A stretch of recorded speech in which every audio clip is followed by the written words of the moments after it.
চব্বিশের গণ অভ্যুত্থানে শহীদদের স্মরণে রাজশাহীতে মৌন মিছিল, স্মরণসভা ও দোয়া মাহফিল অনুষ্ঠিত হয়েছে। শুক্রবার বিকেল 5:30টায় রাজশাহী জেলা কৃষক দলের উদ্যোগে বাটার মোড় থেকে মৌন মিছিল শুরু হয়। মিছিলটি নগরীর গুরুত্বপূর্ণ সড়ক প্রদক্ষিণ শেষে 0 পয়েন্টে গিয়ে শেষ হয়।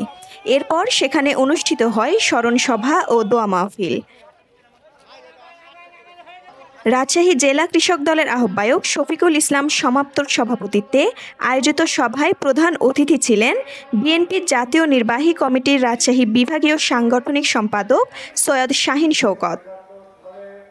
প্রধান অতিথির বক্তব্যে তিনি বিএনপিকে আরও গতিশীল করার আহ্বান জানান এবং সকল অপশক্তিকে রুখে দিয়ে জিয়াউর রহমানের আদর্শে সুস্থ রাজনৈতিক চর্চার প্রত্যাশা ব্যক্ত করেন।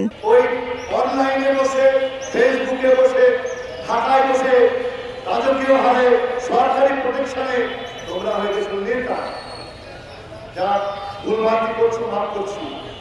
আমাদের বাবা মা শিক্ষা দিয়েছে বড়দেরকে সম্মান করবা, বড়রা থাকতে পারে চেয়ারটা ছেড়ে দিবা, সালাম দিবা। আর তোমরা ওই কিশোর জ্ঞান তৈরি করে তাদেরকে বেয়াদবি শেখাচ্ছ। প্রত্যেকটা ঋণ আমরা তোমাদের সাথে পাশে থেকে পরিশোধ করার চেষ্টা করি।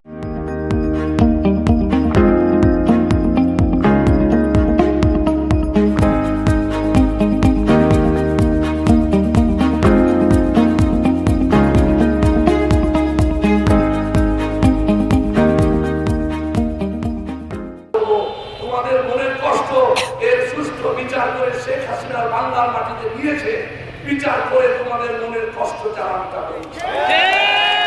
স্মরণসভাটি সঞ্চালনা করেন রাজশাহী জেলা কৃষক দলের সদস্য সচিব আকুল হোসেন মিঠু। সভায় জেলা কৃষক দলের বিভিন্ন পর্যায়ের নেতাকর্মীরা অংশ নেন। সভা শেষে শহীদদের আত্মার মাগফিরাত কামনায় দোয়া অনুষ্ঠিত হয়।